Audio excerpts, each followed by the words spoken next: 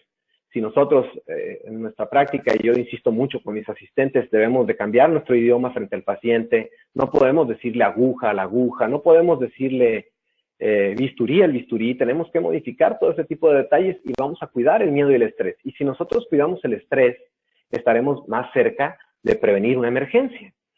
Como les platicaba, una de las conferencias que más me toca dictar y que me apasiona muchísimo son las emergencias médicas en la consulta dental. Y no tengo duda alguna que el mejor tratamiento de una emergencia es prevenirla. Entonces, ¿cómo podemos prevenir una emergencia? Cuidando el primer detonante de esta, que es el estrés. Y bueno, herramientas tan importantes como una historia clínica no pueden ser obviadas. Esto es un cuestionario que debemos de utilizar siempre, y esto nos acercará más a conocer a nuestros pacientes, a conocer el estado de salud aparente de un paciente y automáticamente a disminuir el riesgo de complicaciones. La incidencia de las emergencias médicas, bueno, tenemos una incidencia, pues, podría decirse baja. Sin embargo, dentro de todas las cosas que nos pueden pasar, el síncope es la principal, abarca más del 50%. Entonces, un paciente se puede desmayar por muchas cosas, desde la simple situación de tener un síndrome de hiperventilación por estrés o alguna cosa tan sencilla como la hipotensión postural, una persona que está recostada durante horas bajo tratamiento y nosotros lo levantamos de manera súbita y nuestro paciente se marea. No me van a decir que alguno de ustedes no ha tenido algún evento de este tipo, porque todos en algún momento lo hemos tenido. Tal vez no nos hemos dado cuenta. Y bien, el tipo de tratamiento de riesgo de una emergencia, bueno, para concluir rápidamente con esto, hay un denominador común: extracción dental y tratamientos de conductos, endodoncias, comparten como similitud que se realizará técnicas de anestesia. Entonces, todos aquellos pacientes que tengan o que necesiten técnicas de anestesia estarán más cerca de padecer una emergencia, de ahí la importancia de prevenirla. Y bien, ¿los anestésicos locales son drogas seguras? No tengo la menor duda. Los anestésicos locales tal vez son el fármaco más seguro que existe en el mercado. Sin embargo, encontramos una serie de variantes que lo pueden volver no tan predecible. Entonces, durante la plática iremos desarrollando esa seguridad de los anestésicos y esa tecnología que ha agregado, por ejemplo, Septodon, para hacer el tipo de anestesia, una anestesia segura, una anestesia predecible. ¿Okay? La importancia del cartucho dental. Todos los cartuchos dentales tienen un contenido. El contenido de este cartucho dental lo podemos observar en la diapositiva. Todo anestésico local va a compartir una sal, la cual hay diferentes tipos de sales. Algunos, o la gran mayoría, se les agrega un vaso constrictor y tienen conservadores, al igual que un vehículo donde es transportado todas las sustancias que mencioné anteriormente, ¿no? Y bueno, hablando de la odontología mexicana, nosotros tenemos tenemos que hablar de hechos. En Estados Unidos, el manejo del dolor se utiliza con herramientas tan importantes como el óxido nitroso. Para ser honestos, en la República Mexicana no utilizamos el óxido nitroso. Ahora se están ofertando por ahí cursos. Debemos de tener cuidado con esto. El óxido nitroso es un gas muy noble que se puede utilizar de manera muy segura, pero debemos de tener una curva de aprendizaje importante para poder dar ese paso hacia adelante. Mientras tanto, nosotros seguiremos con nuestras técnicas sedación versus distracción. Nuestros doctores son expertos o nosotros somos expertos a la hora del manejo de la conducta, el manejo del estrés. Y esto es hecho en México. Bien, hablando directamente del tema, tenemos que tocar algunas generalidades del anestésico local. Son drogas que se van a tener una distribución total. Esto es muy importante porque a la hora de que se infiltre un anestésico local, ustedes deben de tomar en cuenta que ese anestésico local va a entrar al torrente sanguíneo. Y al entrar al torrente sanguíneo puede causar diversas situaciones que tenemos que controlar, ¿ok? Todos son neurotóxicos, es decir, tienen afinidad por receptores en la membrana nerviosa, pero son reversibles, ¿no? Y los anestésicos locales, cuando entran al torrente sanguíneo, son metabolizados, es decir, son inactivados de una manera diferente. El mecanismo de acción, seguramente ustedes ya conocen el mecanismo de acción, pues finalmente un anestésico local tiene como misión prevenir la realización de un impulso nervioso. ¿Cómo lo hace? Bueno, evitando la entrada de iones sodio al interior de la célula, evitando la despolarización, entrando o bloqueando esa llamada o tan famosa bomba de sodio-potasio, ¿no? Entonces, si nosotros evitamos una despolarización, tenemos controlado el impulso nervioso y por lo tanto no tendremos dolor. Y aquí tenemos a los canales de sodio, potasio. Aquí hay muchísimas cosas que agregar. ¿Okay? Lo haremos de manera muy básica para poder continuar con nuestra plática, nuestro webinar. Y bueno, el orden de afectación sensorial, después de que un anestésico local es infiltrado, primero eliminará el dolor y después las sensaciones de temperatura, el tacto, la presión. Y viceversa, cuando la recuperación de la anestesia inicie, lo primero que va a recuperar el paciente pues va a ser la presión, el tacto, el calor, el frío y al final el dolor. Esta situación es muy importante. ¿Por qué? Porque muchos de nosotros realizamos extracciones dentales. Entonces, a la hora de realizar una extracción dental, nuestro paciente puede tener totalmente adormecidos los tejidos blandos, el labio inferior, cosas que nosotros podemos considerar como una técnica anestésica efectiva y apenas estamos trabajando con una técnica de un elevador, hacemos un poco de presión y nuestro paciente se queja. Y esto es porque finalmente las fibras nerviosas donde se ven más afectadas por el anestésico local son las pequeñas fibras, las mini fibras nerviosas, y estas son las fibras del dolor. Las fibras de presión y tacto son fibras más gruesas que necesitan un mayor tiempo y mayor solución anestésica para poder ser controladas. De aquí esa es la respuesta de por qué a veces nuestros pacientes siguen persistiendo con dolor a la hora de que realizamos presión en extracciones dentales.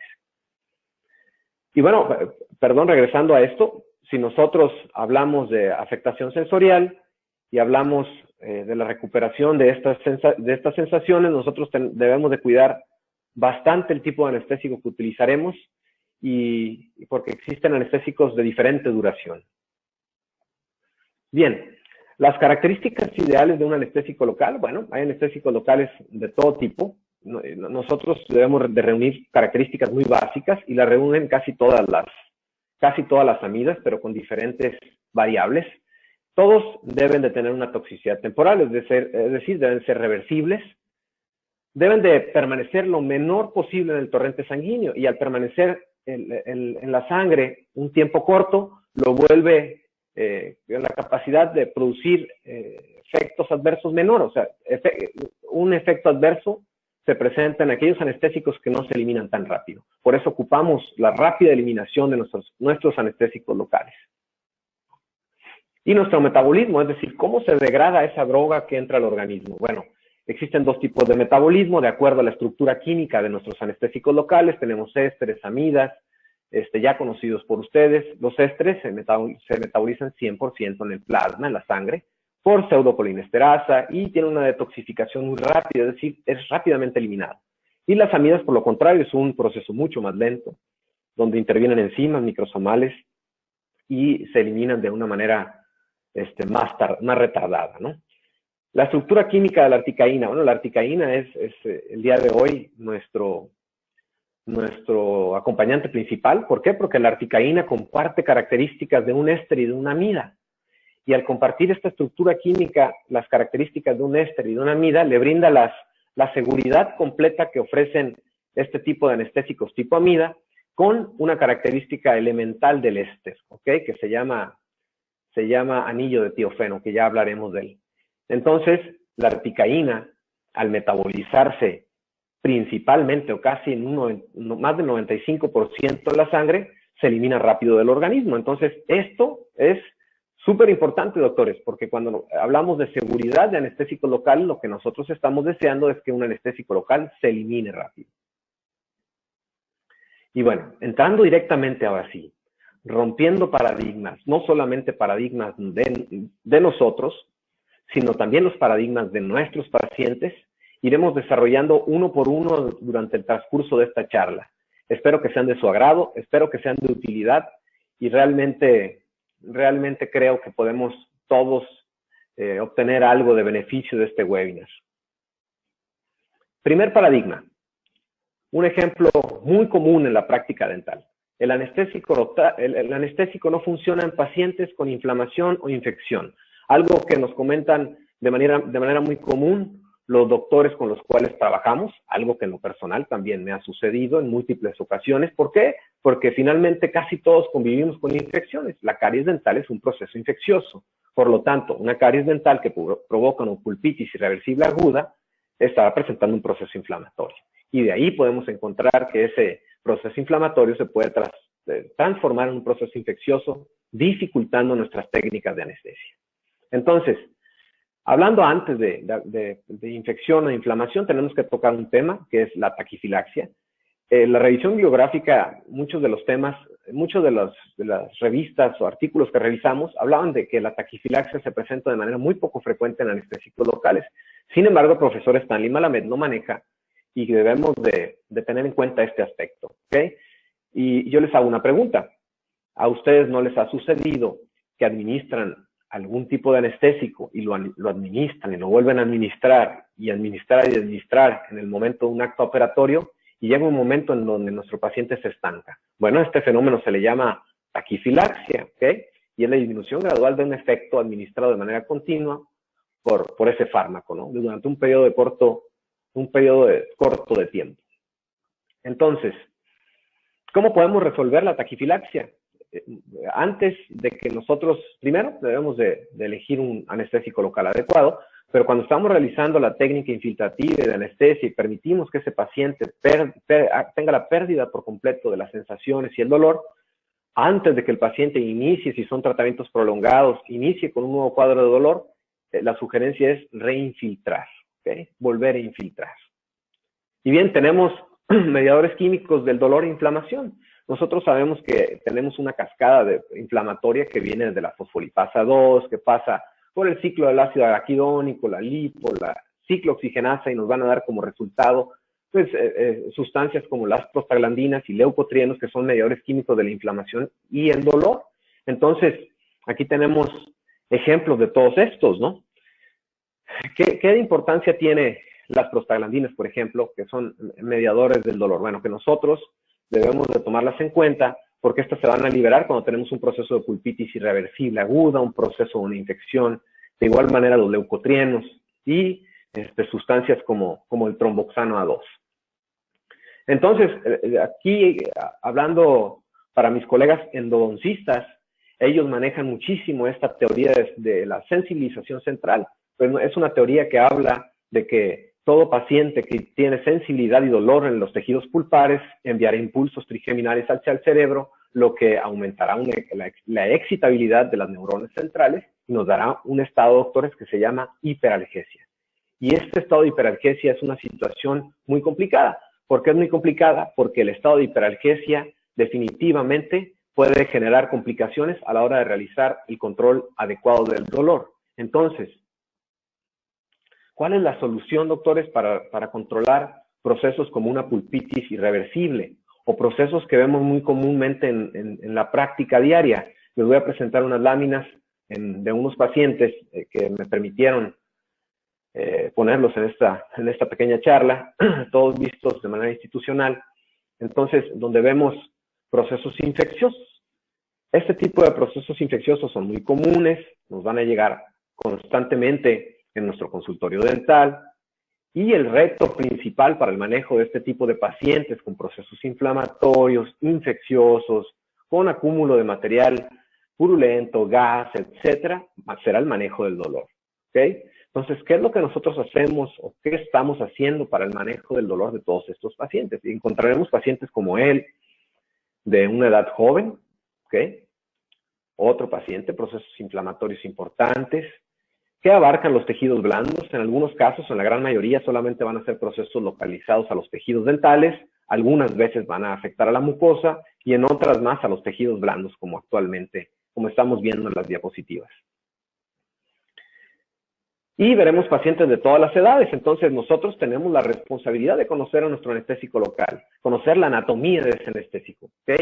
Cómo funciona, de qué manera funciona. ¿Por qué? Porque todos nuestros pacientes son diferentes. Es decir, nunca veremos un caso clínico igual, porque nuestros pacientes no son iguales, doctores. Y esta es una parte elemental a la hora de elegir un anestésico local. Entonces, tenemos pacientes de todas las edades.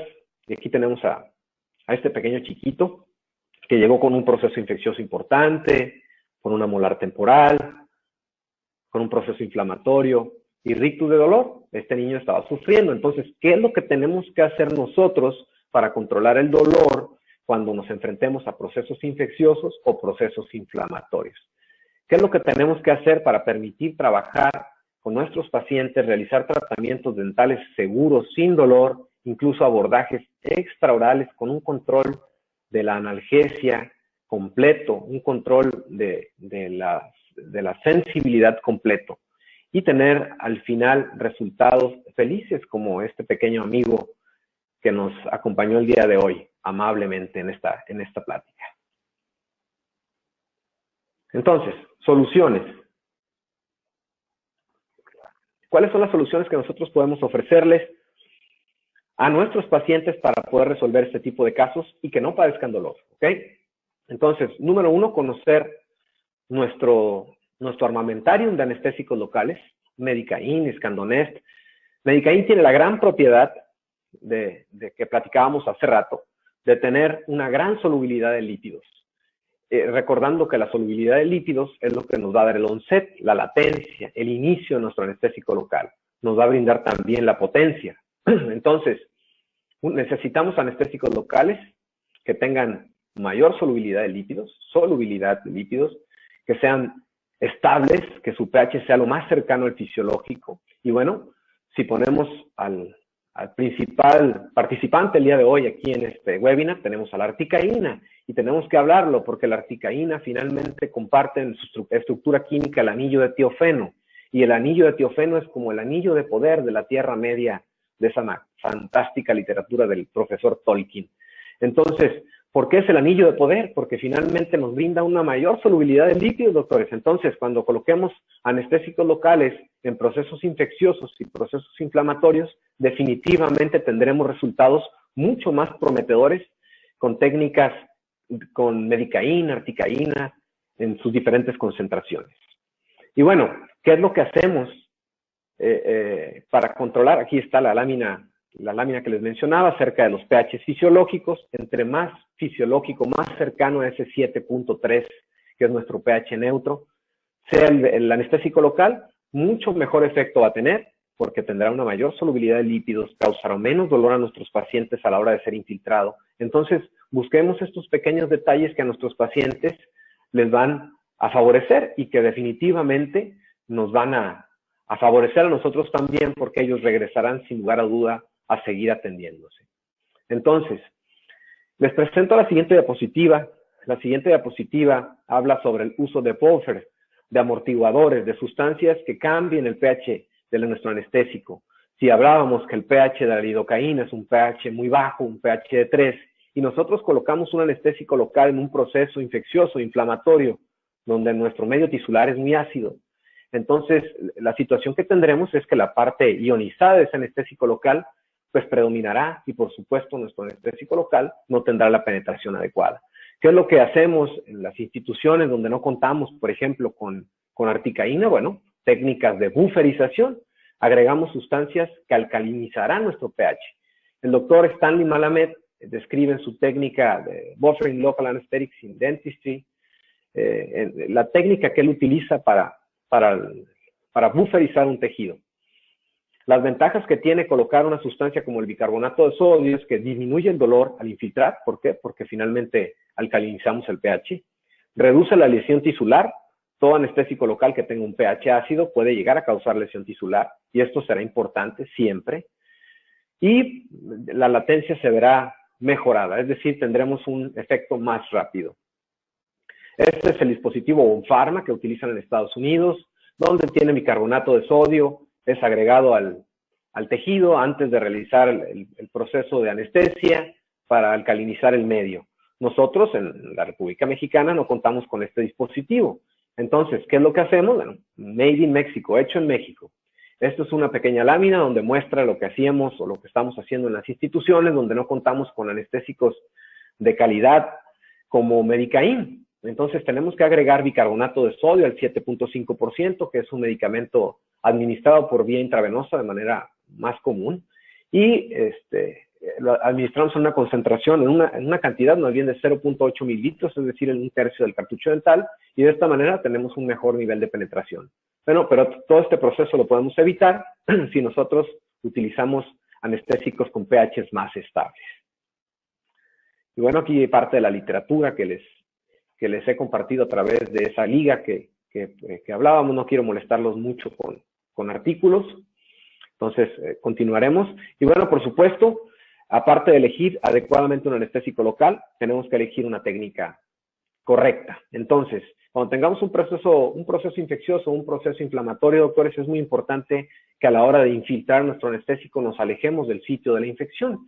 ¿Cómo podemos hacer esto? Mediante bloqueos. ¿Okay? Un bloqueo mandibular alto, un bloqueo, una técnica, por ejemplo, de Gauge nos permite realizar una anestesia bastante adecuada. Sin embargo, bloqueos como el nervio alveolar inferior funcionan bastante bien. En la parte superior, bueno, tendremos como bloqueo y el nervio infraorbitario. Utilicemos y alejémonos del proceso inflamatorio e infeccioso a la hora de realizar nuestras técnicas. Hay que preferir los bloqueos antes que las técnicas infiltrativas a la hora de manejar una infección. Y bien, ahora, dentro de esa revisión bibliográfica que hemos realizado y dentro de lo que hacemos en nuestra práctica diaria, manejamos el uso de antiinflamatorios no esteroideos. Si nosotros utilizamos drogas como el ibuprofeno, como el ketorolaco, incluso paracetamol, previo al tratamiento dental en pacientes con pulpitis irreversible y pacientes con procesos infecciosos, está comprobado que disminuye ese estado de hiperalgesia que platicábamos en la teoría de sensibilización central. Entonces, la solución para esa situación de sensibilización central es premedicar a nuestro paciente con un AINE. ¿Okay? Tenemos una gran cantidad de antiinflamatorios no esteroideos. En lo particular, yo utilizo de manera bastante segura el ibuprofeno, el dexketoprofeno, el ketorolaco, sin mayor complicación. Pero bueno, tendremos aquellos pacientes también que son alérgicos a los AINES y tenemos como herramientas accesorias los fármacos que pertenecen a la familia de los opiáceos sintéticos, como el tramadol, que se puede utilizar con bastante seguridad. Y bueno, el uso previo de esteroides. Aquí quiero hacer un paréntesis porque está publicado que el uso de esteroides se ha utilizado de manera efectiva en el manejo de la pulpitis irreversible, pero tenemos que considerar que los esteroides como la dexametasona, como la prednisona, son medicamentos que causan algo de disminución en la quimiotaxis, causan algo de depresión leucocitaria. Entonces los esteroides, doctores, están contraindicados en procesos infecciosos. ¿Por qué?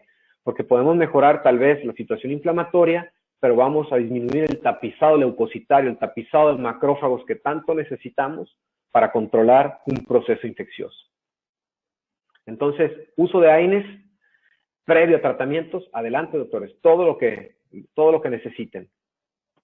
Y ven, el paradigma número 2, utilizo el mismo anestésico local dental para todos mis pacientes.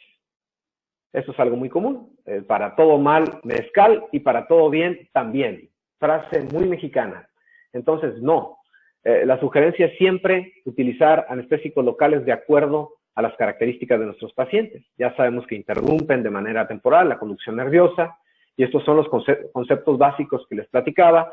La latencia, que es la capacidad de ese medicamento para actuar de acuerdo desde su administración hasta que causa un efecto.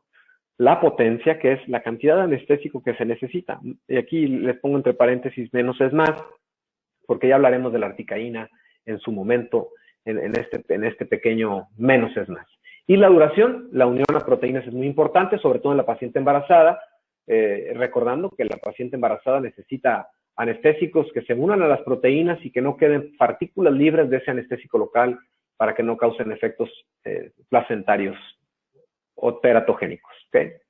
Y bien, vida media, doctores. La vida media de la articaína es muy corta, de acuerdo al metabolismo. Si recuerdan, hablábamos que que la articaína se metaboliza totalmente por el plasma, por la pseudocolinesterasa, a diferencia de los anestésicos como la lidocaína, la prilocaína, que su metabolismo es más lento, se realiza en el hígado. Entonces, si nosotros administramos articaína, tendremos 27 minutos para que tengamos el 50% de nuestro fármaco afuera del organismo, fuera del torrente sanguíneo. Entonces, si platicamos, la articaína tiene la capacidad de ser menos tóxica por su capacidad de eliminarse rápido, ¿no? 3.3 veces más rápido. ¿Ok? Muy bien.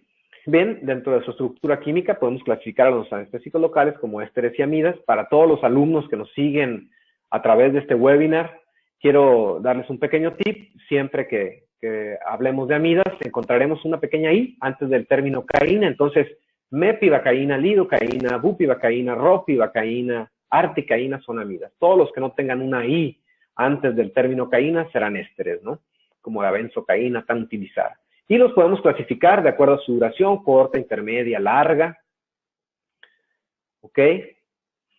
Y bueno, obviamente que podemos utilizarlos de acuerdo a las características del tratamiento que realizaremos. Es decir, si yo no necesito que mi paciente permanezca anestesiado por más de 20 o 40 minutos, entonces utilizaremos anestésicos locales sin vasoconstrictor. ¿Ok? La articaína tiene una latencia muy corta y esto es algo muy importante y nos da una muy buena anestesia pulpar, una buena anestesia en tejidos blandos que nos permite esa analgesia posterior a tratamientos un poco más invasivos. Y duración prolongada, aquí casi no utilizamos la bupivacaína. De hecho, la bupivacaína no se utiliza en México como anestésico local, pero bueno, está utilizada de manera bastante segura en posinfiltraciones después de tratamientos quirúrgicos amplios para que el paciente permanezca anestesiado de 10 a 12 horas sin ningún problema. Y bien, aquí les traigo un pequeño artículo. La hialuronidasa está utilizándose ahora de manera muy común. La hialuronidasa es una sustancia que se utiliza muy comúnmente en los anestésicos locales oftálmicos. Entonces, ahora se han creado artículos o se han elaborado artículos de manera muy brillante estudiándola. ¿Por qué? Porque permanece el anestésico local durante más tiempo si nosotros agregamos hialuronidasa previo al tratamiento. Bien, el paradigma número 3, muy clásico, y esto es de nuestros pacientes. Nuestros pacientes llegan a nosotros a consulta y nos dicen, doctor, el anestésico no funciona conmigo. Póngame mucho anestésico porque no funciona conmigo.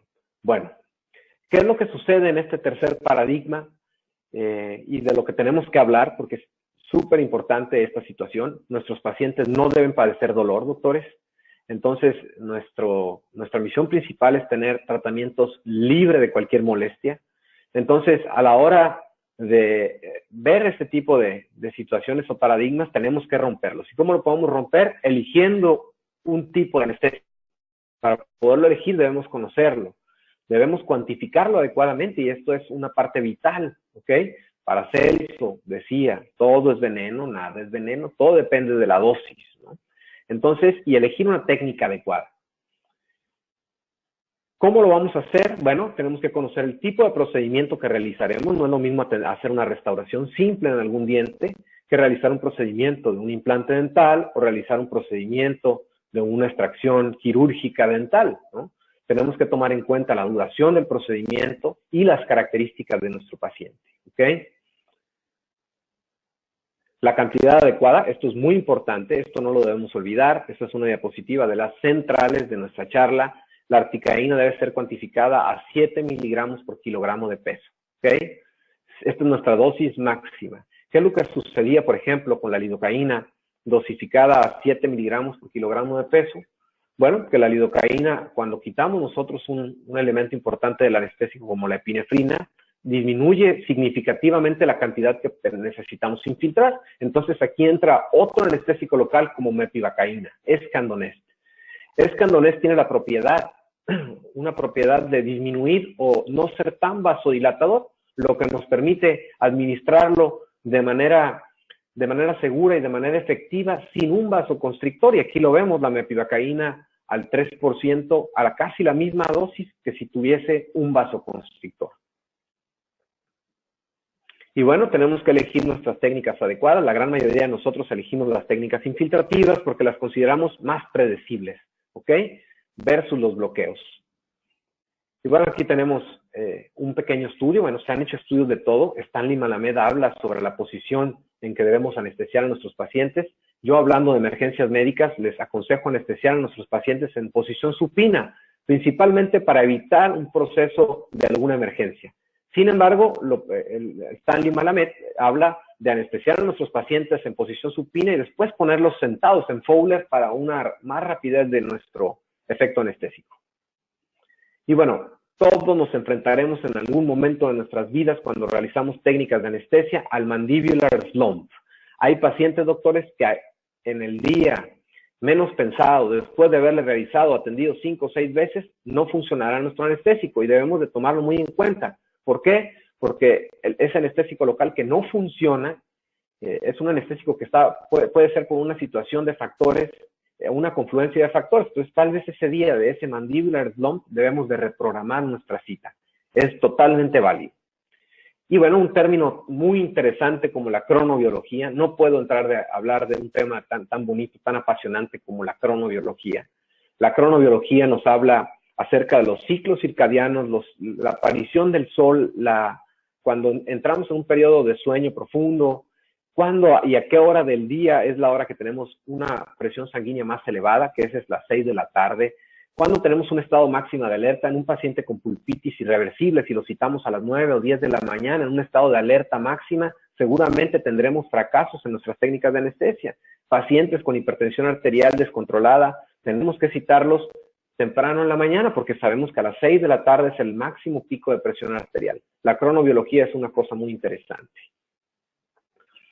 Bien, para cumplir con los horarios que se han solicitado para este webinar, continuaremos. Entonces, nuestro paradigma número 4 habla sobre los vasoconstrictores. No se puede utilizar un vasoconstrictor en el paciente médicamente comprometido. No hay cosa más falsa. Se puede utilizar, sin duda alguna. Los vasoconstrictores tienen funciones específicas. ¿Por qué? Porque todos los anestésicos son vasodilatadores. Recordemos, el que menor vasodilatación causa es el Escandonest. Se puede utilizar adecuadamente si necesitamos realizar tratamientos sin vasoconstrictor.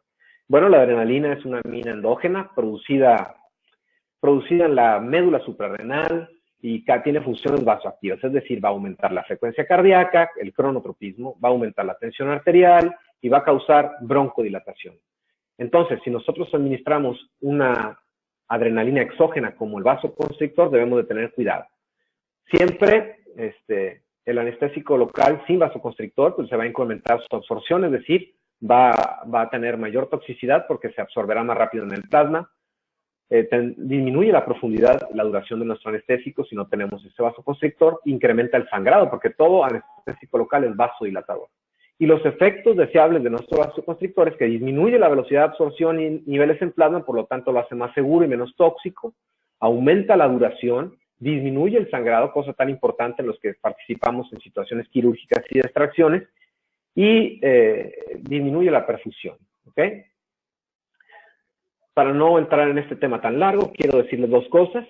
0.036 miligramos a 0.54 miligramos de adrenalina es lo que podemos administrar de manera segura, según la Asociación Americana del Corazón, según la Asociación Dental Americana. Entonces, no podemos pasar de más de 2 cartuchos, si se fijan. Pero encontramos aquí la presentación de Medicaid 1/200,000, que nos ofrece la oportunidad de dar menos vasoconstrictor a nuestros pacientes y aumentar la cantidad del mismo que podemos administrar de una manera segura en pacientes con afecciones cardiovasculares.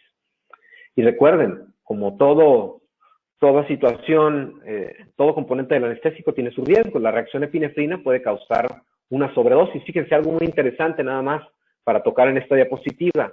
Anestesia dental versus hilo retractor. Tengan cuidado con el uso de hilos retractores con epinefrina o adrenalina como vasoconstrictor. Prefieran mejor las situaciones como elementos como la plata o otro tipo de cosas que no causen vasoconstricción, porque está reportado que las sobredosis son más comunes por el hilo retractor. Una cosa muy curiosa. Soluciones, bueno, utilización de anestésicos con porcentajes bajos de vasoconstrictor, como Medicaín 1/100,000. Uso de anestésicos sin vasoconstrictor, como Escandonés, que causan una mínima vasodilatación. Y cartuchos de vidrio, los cuales nos permiten visualizar adecuadamente cuando estamos infiltrando, que no hagamos una inyección intravascular accidental. Y siempre prevención, doctores, tomen un registro de tensión arterial, signos vitales, hagan una historia clínica y después elijan su anestésico local de acuerdo a lo que encontraron y la técnica adecuada, siempre aspirando, porque no queremos situaciones como esta, ¿no? Donde tenemos inyecciones intravasculares accidentales y por lo tanto mayor predominio de emergencias médicas. Si se presenta la emergencia médica, bueno, tenemos protocolos. Esta plática se quedará grabada a través de YouTube y las plataformas. Aquí es parte de los protocolos que nosotros utilizamos a la hora de hablar de cursos de emergencias médico-dentales. Y siempre el primer paso es posición, ¿ok? Un paciente con una reacción epinefrina hay que poner en una posición cómoda, ¿ok? Y bueno, no olvidemos, si los pacientes entran en un estado de estrés, donde hay un requerimiento mayor de oxígeno y tienen angina de pecho, podemos tener dolor torácico y tenemos que tener cuidado con el máximo enemigo de los odontólogos.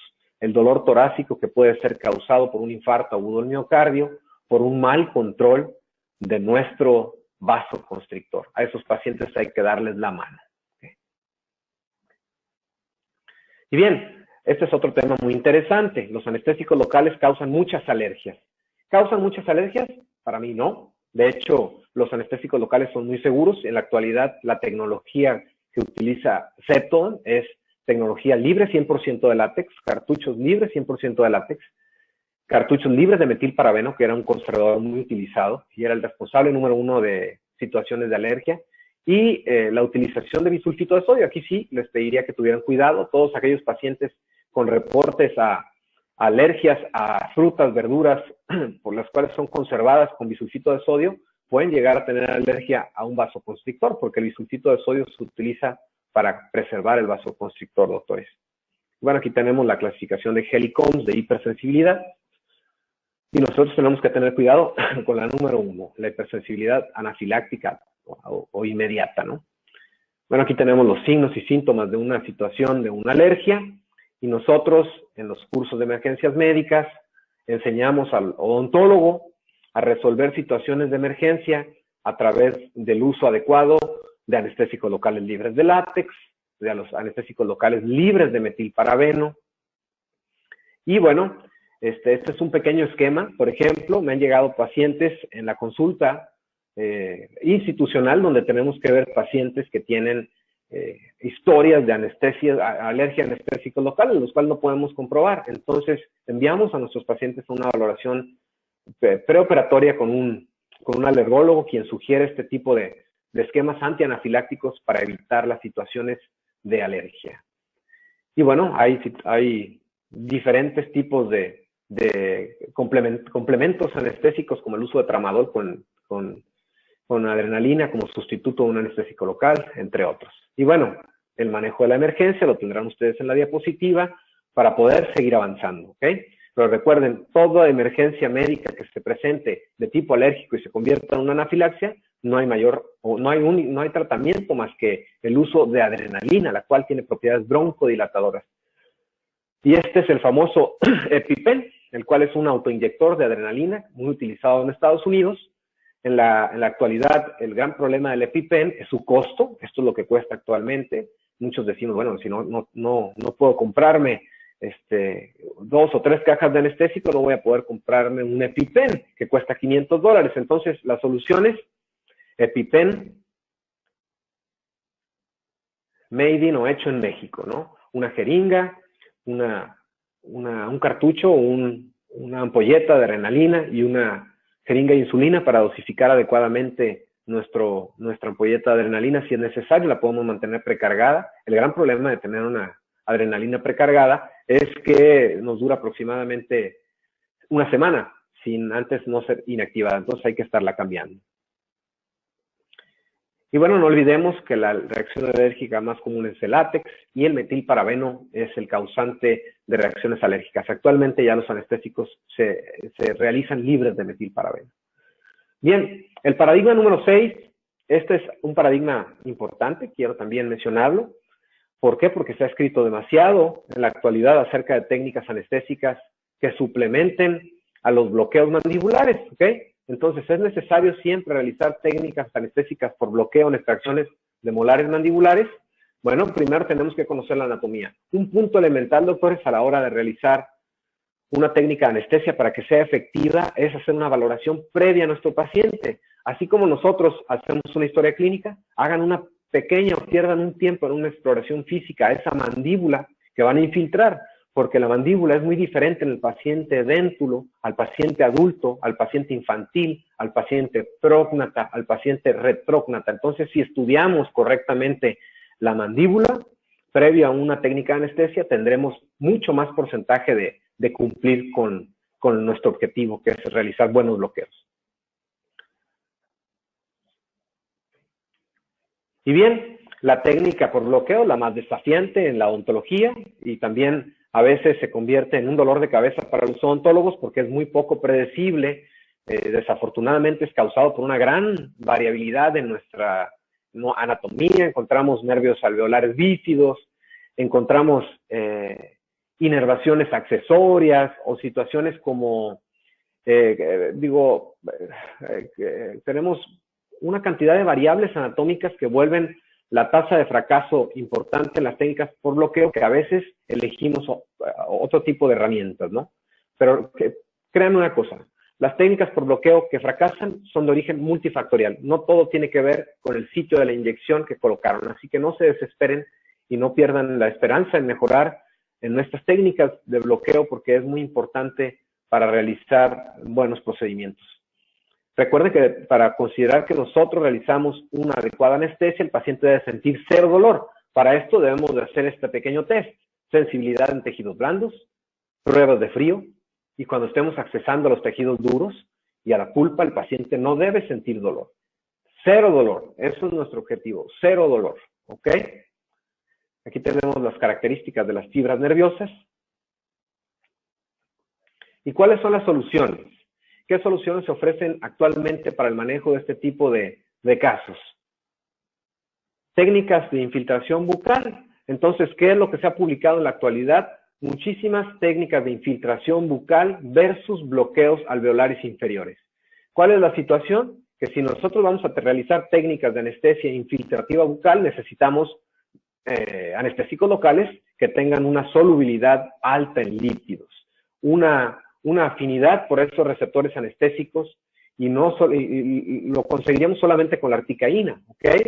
Y el anillo de tiofeno, el tan famoso anillo de tiofeno. Esa liposolubilidad nos permitirá realizar anestesias en el fondo de nuestra mucosa a la altura de molares para realizar control adecuado del dolor. Y esto es real.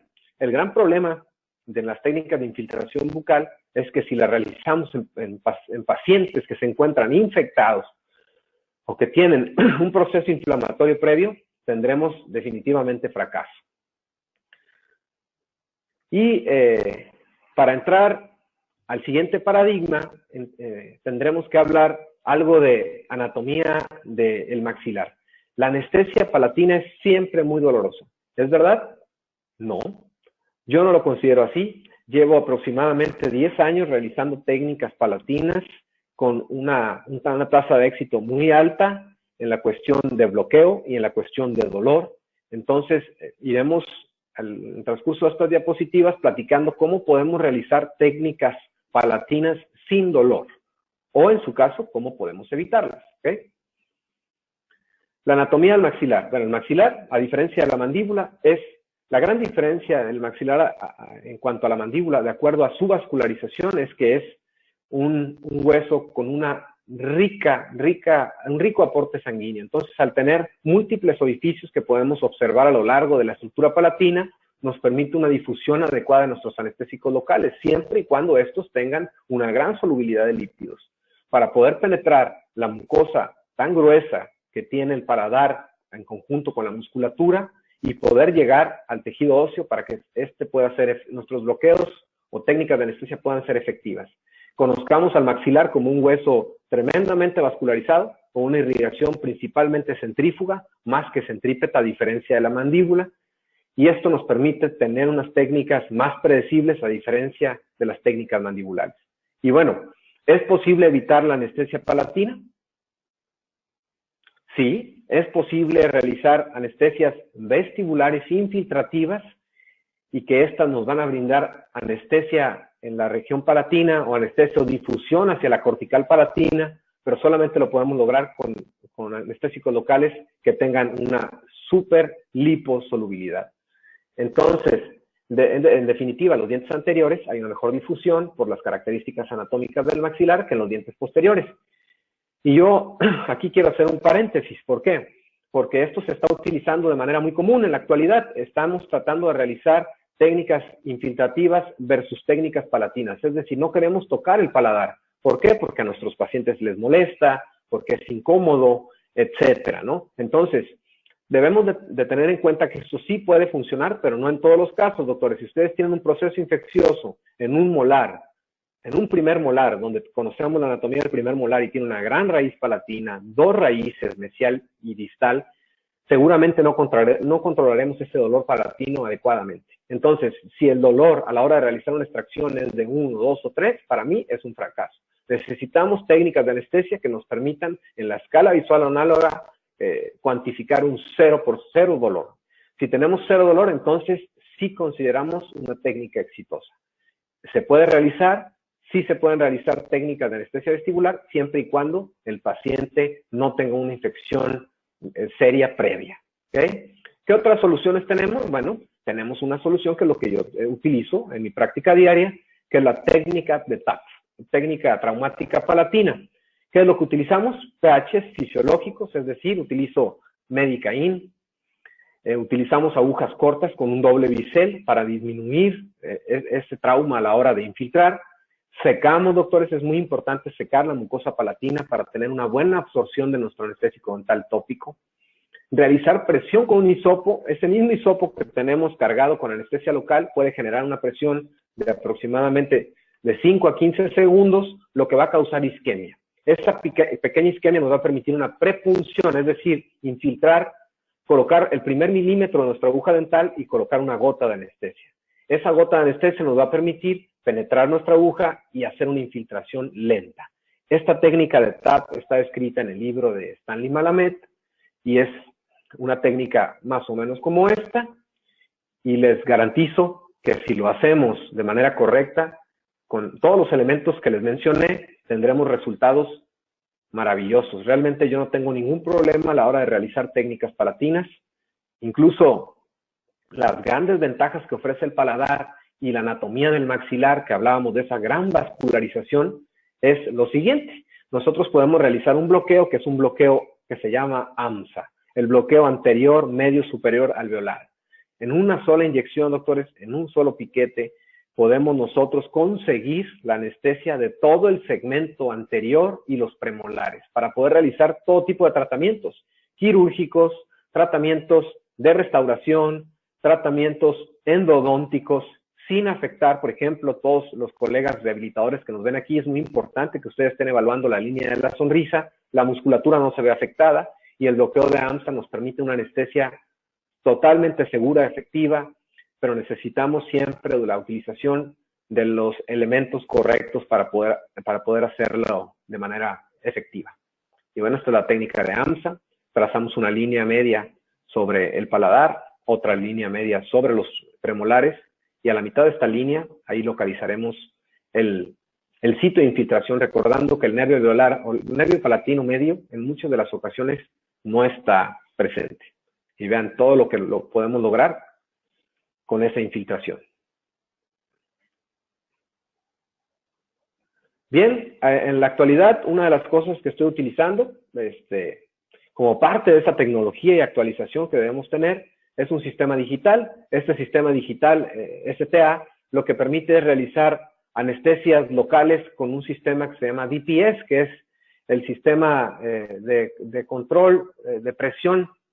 Entonces, este sistema de control de presión digital nos permite localizar áreas como el paladar o áreas como la región intraligamentosa donde se requiere demasiada resistencia. Entonces, este Digital Pressure System o sistema digital de presión nos permite realizar técnicas de manera más segura. Entonces, finalmente, a la hora de que estamos realizando o cuidando detalles con nuestros pacientes, vale la pena hacer una inversión como este tipo de sistemas y complementarlo con los anestésicos locales adecuados. Y bueno, ya estamos a mucho más de la mitad de nuestra charla.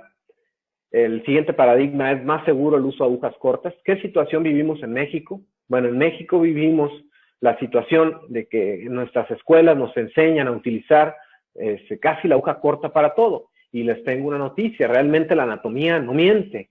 La anatomía no es suficiente, o la aguja corta no es suficiente en todos los pacientes para llegar adecuadamente al sitio de la infiltración a la hora de realizar técnicas por bloqueo mandibular. Entonces necesitamos utilizar las agujas largas y se pueden utilizar de una manera bastante segura, ¿ok? Entonces, Zetton nos ofrece acero inoxidable tipo quirúrgico, ¿ok? Nos ofrece agujas desechables y con ciertas características que nos permiten realizar técnicas mucho más indoloras para nuestros pacientes. Esta es la anatomía de una aguja. Dentro de la anatomía de una aguja, quisiera hacer un énfasis aquí en el conector, porque el conector es la parte que se puede desprender si utilizamos agujas de mala calidad y podemos tener un evento tan traumático para nosotros como la ruptura de una aguja dental en un paciente.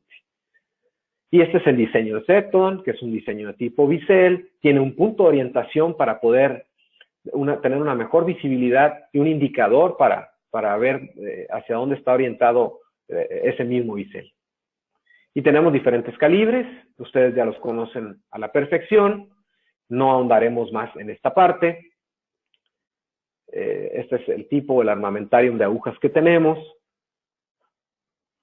Y bueno, estas son las recomendaciones por técnica. Si se fijan, estas dos diapositivas comparten una similitud. Todas las técnicas por infiltración tienen que ser agujas cortas. Todas las técnicas por bloqueo, ya sea Gauge, Akinosi, infraorbitario, un bloqueo mandibular alveolar, necesitamos técnicas por bloqueo con agujas largas. Complicaciones de lo que platicábamos, ruptura de anestesia. Por favor, doctores, hay que utilizar esas agujas e invertir un poquito en agujas de calidad para evitar este tipo de situaciones. Parálisis facial. La parálisis facial está más relacionada a una deficiente técnica más que a una situación relacionada con el tipo de aguja. Y ahí vemos otra imagen de una ruptura de una aguja.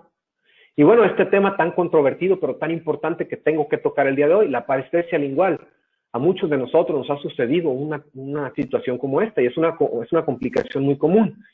No se preocupen, doctores. La causa principal de las parestesias linguales no es la cantidad que hay de anestésico en un cartucho, es más bien la técnica y las grandes variantes anatómicas que tiene el nervio lingual. Stanley Malamed maneja que si nosotros estamos infiltrando una aguja dental y si nuestro paciente siente una descarga de electricidad, hay que suspenderlo porque estamos muy cerca de causar una lesión al nervio lingual.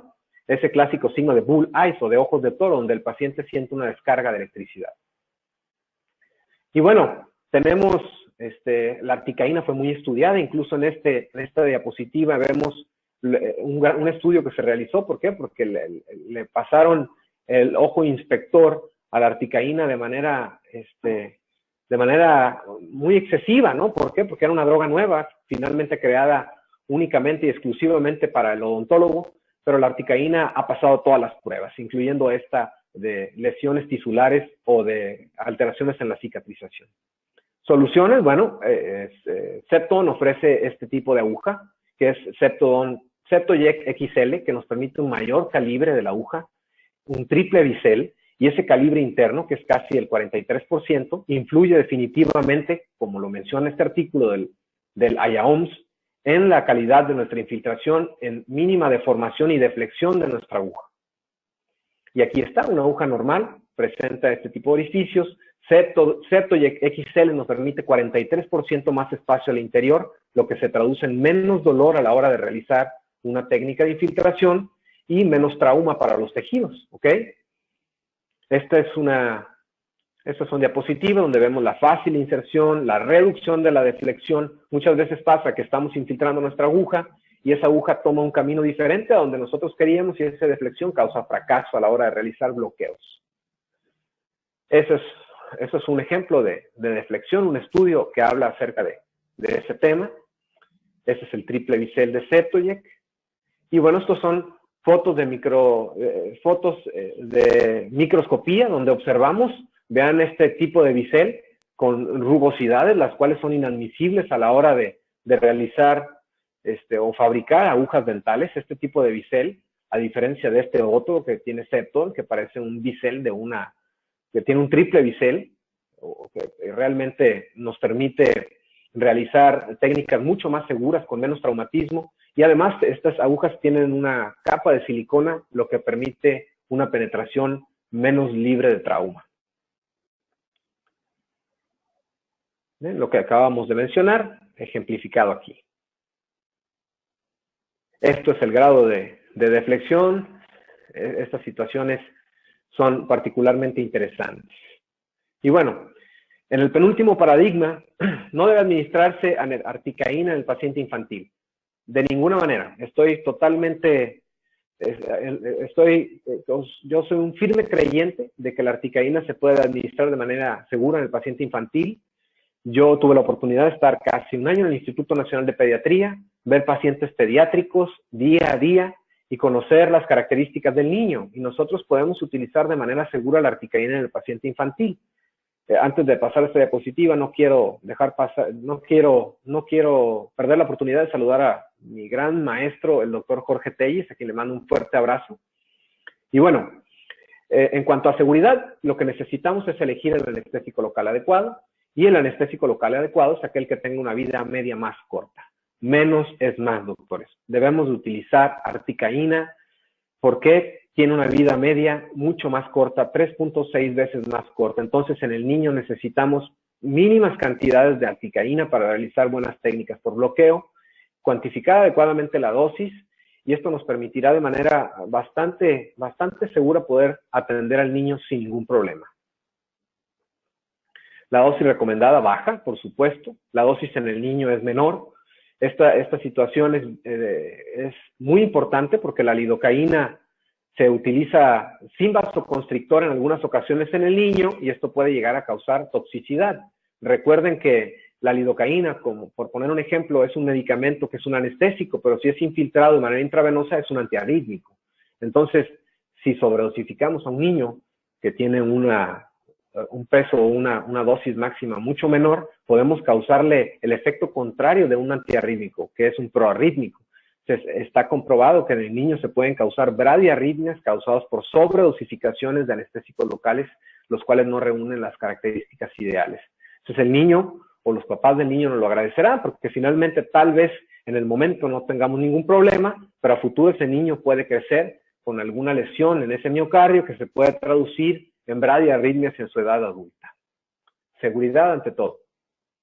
Y la anatomía del niño nos permite la infiltración de manera muy segura de anestésicos locales, porque si ven ustedes la diapositiva, tenemos una edición mixta y tenemos un hueso tanto en la mandíbula, tanto en el maxilar, muy esponjoso. Al ser muy esponjoso, tiene una rica vascularización, lo que nos permite una mejor difusión de nuestros anestésicos locales que tengan una alta liposolubilidad. Y en el niño, por supuesto, las concentraciones de adrenalina debemos disminuirlas, entonces tenemos una herramienta muy segura como Medicaín en una concentración de 1/200,000.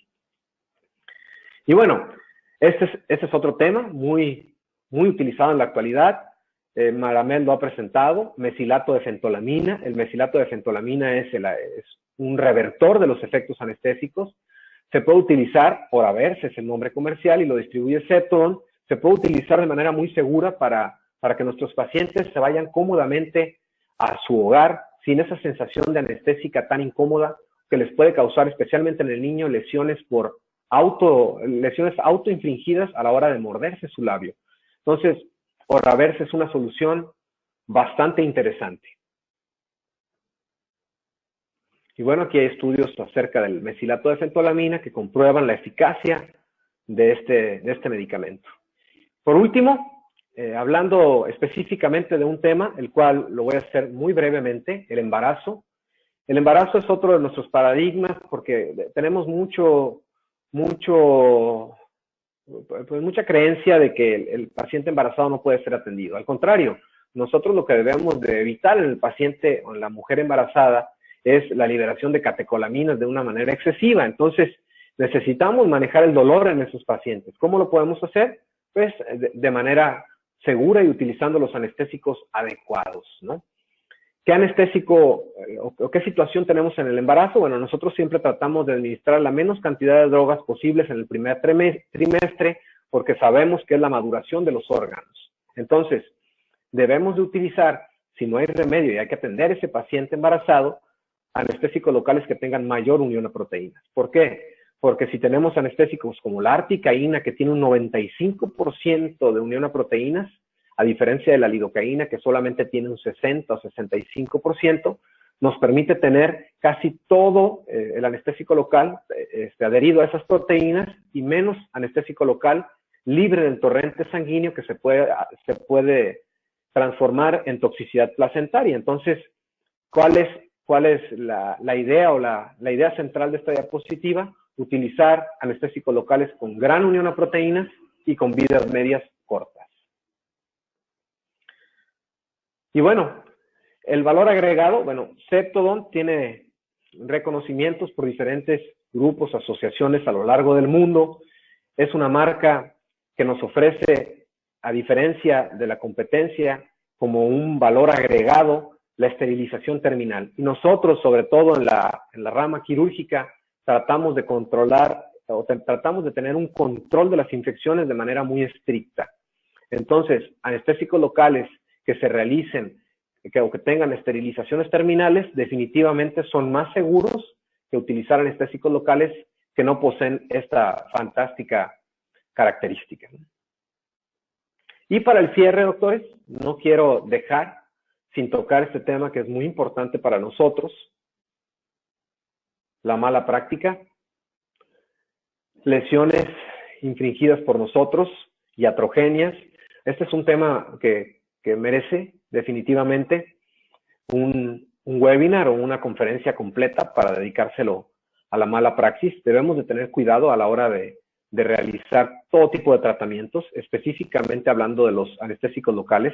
Como ya lo dijimos, son drogas muy seguras, pero debemos siempre tener en cuenta o debemos pensar en esa pequeña diapositiva que les puse al principio, en ese ejercicio que hicimos del blanco y de las respuestas programadas. Si nosotros consideramos a nuestro paciente como un todo y evaluamos cada aspecto de nuestro caso en particular, conocemos la anatomía de nuestros pacientes, si tienen algún padecimiento, conocemos las características del procedimiento que vamos a realizar y todo este tipo de situaciones tendremos menos riesgo de padecer complicaciones que nos pueden llevar a una situación muy incómoda médico-legal. Entonces, hablando de anestésicos locales, la más común de todas es la parestesia lingual. Esta es una situación, como ya hemos platicado, que se relaciona más a la parte técnica que propiamente al anestésico local.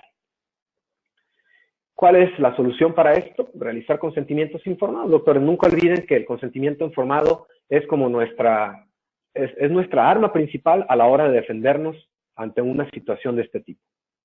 Y la norma oficial mexicana, esto lo voy a pasar muy rápido, nos obliga, y yo estoy seguro que en cada uno de los países de Latinoamérica que nos siguen, nos obliga a estar capacitados en el manejo de emergencias médicas, doctores. Entonces, es importante y los exhorto a que tomen cursos de reanimación cardiopulmonar, a cursos de adiestramiento en emergencias médicas que se pueden presentar en la consulta dental para que ustedes estén bien preparados. Esto es la ley del buen samaritano, tan conocida que que pertenecemos a Cruz Roja, pero la ley del buen samaritano no aplica en los consultorios dentales. Nosotros, si tenemos una emergencia dental médica en nuestro consultorio, vamos a llevar toda la responsabilidad legal, entonces debemos de tener cuidado. Y lo dejo solamente para las personas que volverán a ver este webinar en una repetición. Esto es un ejemplo de una caja roja que todo consultorio dental debe tener.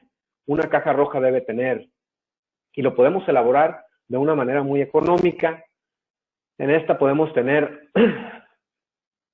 drogas, por supuesto, que son los medicamentos, la parte central, cierto equipo, monitorización de signos vitales, todo paciente debe ser monitoreado antes de ser atendido, y dispositivos de vía aérea. Entonces lo vamos dejando y lo vamos corriendo para que ustedes lo vayan viendo.